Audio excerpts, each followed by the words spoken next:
আপোনালোকে এই ভিডিঅ'টো যদি আপোনালোকে সম্পূৰ্ণ ভিডিঅ'টো চাই তেতিয়াহ'লে আপোনালোকে আচলতে অনলাইনত আপোনালোকে কেনেকৈ তীৰ কাটিব পাৰে তো সেইখিনি কথা আপোনালোকে বুজি পাব আৰু দেখিবলৈ পাব আপোনালোকে কেনেকৈ অনলাইনত তীৰ কাটে আৰু যদি আপোনালোকে অনলাইনত তীৰ কাটিব খোজে তেতিয়াহ'লে আপোনালোকে এই ভিডিঅ'টো সম্পূৰ্ণ ভিডিঅ'টো চাই থাকিব তো তেতিয়াহ'লে আপোনালোকে অনলাইনত তীৰ কাটিব পাৰিব। তো এতিয়া আমি গুগলত সাৰ্চ কৰিম onlinetircounter.com। অলপ লোডিং হোৱাৰ পিছত আপোনালোকে চাই আছে এনেকৈ এটা ইণ্টাৰফেচ আহিব আপোনালোকৰ সন্মুখত। আপোনালোকে একেবাৰে ওপৰত যে আছে onlinetircounter.com তো আপোনালোকে তাতে ক্লিক কৰিব। ক্লিক কৰাৰ পিছত আপোনালোকে চাব এনেকৈ এটা ইণ্টাৰফেচ আহিব। এইটো হৈছে onlinetircounter.com। ইয়াৰ পৰা আপোনালোকে অনলাইনত তীৰ কাটিব পাৰিব। তো আপোনালোকে কেনেকৈ অনলাইনত তীৰটো কাটিব আৰু অৰ্ডাৰবোৰ আপোনালোকে কেনেকৈ কৰিব তো সেইটো আপোনালোকক দেখাই দিম। তো আপোনালোকে ভিডিঅ'টো স্কিপ নকৰাকৈ চাই থাকক। তেতিয়া যদি আমি ইয়াৰ পৰা অৰ্ডাৰ কৰিব খোজো নম্বৰবোৰ তেতিয়া আমি শ্বপ নাওত ক্লিক কৰিম। তাৰপিছত আমি এনেকুৱা এটা ইণ্টাৰফেচ দেখিবলৈ পাম। তো ইয়াতে 9 ইণ্ডিঙৰ পৰা আপোনালোকে চাই আছে ইয়াতে 9 ইণ্ডিং আছে 8 ইণ্ডিং আছে। তো আপোনালোকে ইয়াতে গোটেইকেইটা ইণ্ডিঙে পাব 9ৰ পৰা 0 লৈকে। তো আপোনালোকে যদি ইণ্ডিং কেইটা চাব খোজে তেতিয়াহ'লে আপোনালোকে স্ক্ৰল কৰি নিচফালে যাব। তাৰপিছত আপোনালোকে গোটেই নম্বৰ কেইটা দেখিবলৈ পাব স্ক্ৰল কৰি নিচফালে গ'লে। তো আপোনালোকে ইয়াৰ পৰা যিকোনো এটা সিলেক্ট কৰিব। সিলেক্ট কৰাৰ পিছত আপোনালোকে 4টা অপচন দেখিবলৈ পাব। আপোনালোকে আচলতে নম্বৰটো ক'ত কাটিব সেই 4টা অপচন আহিব। তাৰ পৰা আপোনালোকে যিকোনো এটা অপচন সিলেক্ট কৰি ল'ব।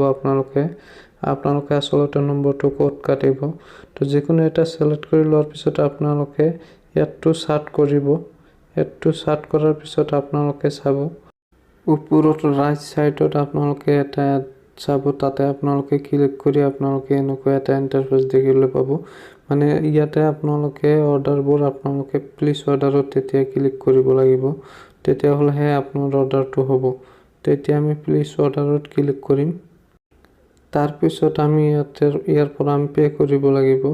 তো আপোনালোকে চাই আছে অৰ্ডাৰটো ছাকসেছফুল হৈ গৈছে। হৈ যোৱাৰ পিছত এতিয়া আমি অৰ্ডাৰটো পে কৰিম কেনেকৈ। তো এতিয়া আমাৰ হোৱাটছআপত এটা SMS আহিব।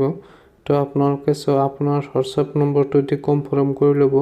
তো সেই আপোনালোকে হোৱাটছআপৰ SMS যাই আপোনালোকে পে'মেণ্টটো দিব পাৰিব। তো বলক এতিয়া হোৱাটছআপত তো আমাৰ হোৱাটছআপত এনেকুৱা এটা লিংক আহিছে। তো এই লিংকটোৰ পৰা যদি আমি পে'মেণ্টটো দিব খোজো তেতিয়াহ'লে আমি ইয়াতে onlinetircounter.com অৰ্ডাৰ ষ্টেটাছত আমি ক্লিক কৰি ইয়াৰ পৰা আমি পে'মেণ্টটো দিব লাগিব। তো আমি তাতে ক্লিক কৰিম। তাৰ পাছত আমি এনেকুৱা এটা ইণ্টাৰফেচ দেখিবলৈ পাম।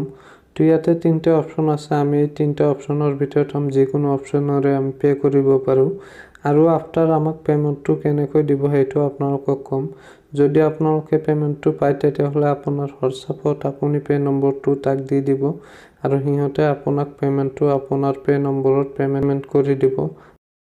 আফটাৰ 30 মিনিটৰ ভিতৰত আপোনালোকে আপোনালোকৰ একাউণ্টত পে'মেণ্ট পাই যাব। সেইটো 100% জেনুইন। তো আপোনালোকে ভিডিঅ'টো চাই নিশ্চয় বুজি পাইছে আচলতে আপোনালোকে কেনেকৈ অনলাইনত তীৰ কাটিব পাৰে।